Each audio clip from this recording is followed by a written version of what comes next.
हिमांशु जी, आपका क्या कहना है इस पर? आखिर राहुल गांधी, अखिलेश यादव की दिल्ली में एक साथ कोई भी जनसभा क्यों नहीं हुई? क्या इसके पीछे की वजह समझा जाए? देखिए, सही बोल रहे थे हमारे आपके प्रवक्ता कि जो कनेक्टिविटी है जनता के साथ वो ज्यादा से ज्यादा होना चाहिए। और राहुल जी पूरे देश में घूम घूम करके चुनावी सभा कर रहे हैं, लगातार कर रहे हैं। दिल्ली में भी विभिन्न जगहों पर उन्होंने चुनावी सभा की है, कन्हैया कुमार के लिए चुनावी सभा किया, मेट्रो का सफर किया है। और केजरीवाल जी चूंकि दिल्ली को फोकस्ड कर रहे हैं, वो वहां के मुख्यमंत्री हैं, तो वो अलग से अपना कैंपेन कर रहे हैं। तो ये ऐसा नहीं है कि हम लोग अलग अलग लड़ रहे हैं, हम लोग एक साथ होकर के लड़ रहे हैं। चूंकि जो मुद्दा है आज देश हित का मुद्दा है, आज फिर से संविधान बचाने का मुद्दा है, लोकतंत्र बचाने का मुद्दा है, इस देश को दूसरी आजादी देने का मुद्दा है। पुनीता जी, जिस तरह से हम अंग्रेजों के खिलाफ लड़ रहे थे, आज फिर से अंग्रेजों के अनुयायी के खिलाफ हमको लड़ने के लिए तैयार होना। आप कर रहे थे पंजाब की बात कर रहे थे, हमारे मित्र से क्वेश्चन कर रहे थे, और बंगाल की बात कर रहे थे। देखिए, पंजाब में आम आदमी पार्टी और कांग्रेस दो ही वहां दल है, तीसरा दल का कोई वजूद नहीं है, भाजपा का कोई वजूद नहीं है। बंगाल में भाजपा का कोई उस तरह का वजूद नहीं है।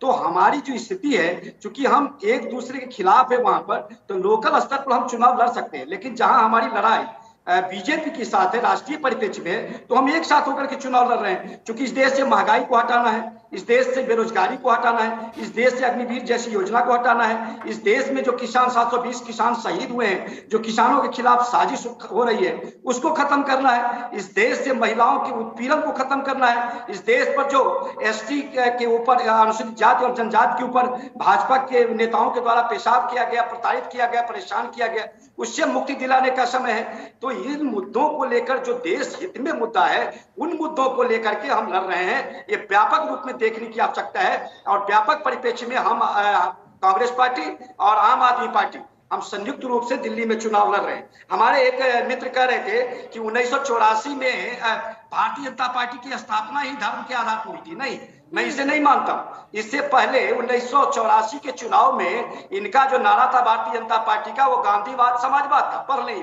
और जाके शिमला में जब इनकी बैठक होती है, तब इनको लगता है कि 2 सीट पर हम सिमट गए, अब क्या करना है? तो बोले कि नहीं, अब धर्म की राजनीति करना है। और राम मंदिर का मुद्दा उठा करके लाए और 2 से 80 पर पहुंचे।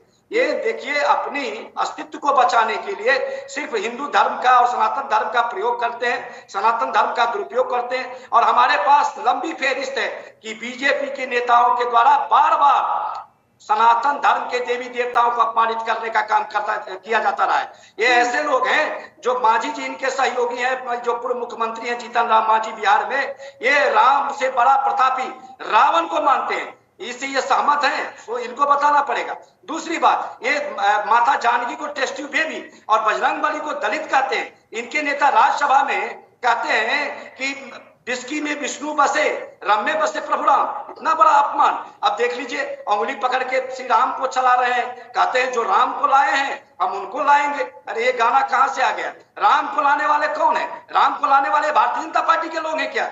ऐसा अहंकार तो रावण के पास भी नहीं था, जितना बड़ा अहंकार आज भारतीय जनता पार्टी के नेताओं का देख रहे हैं। और जिस तरह से पूरे देश में आज अत्याचार और अनाचार बढ़ा है, जिस तरह से महिलाओं का शोषण लगातार होता रहा है, जिस तरह से किसानों का शोषण हुआ, उनके साथ अपमान किया गया, उनके ऊपर लाठीचार्ज किया गया, जिस तरह से 3 काले कानून लाए गए, जिस तरह से अग्निवीर जैसी योजना ला करके नवयुवकों को सड़क पर आने पर मजबूर कर देना पड़ा, जिस तरह से इस देश में अति पिछड़ों के लिए बनारस जो इनके प्रधानमंत्री जी का गृह संसदीय क्षेत्र और कहते हैं कि हम अति पिछड़ों के बड़े नेता हैं, उनके लिए एक छात्रावास नहीं है छात्रों के लिए।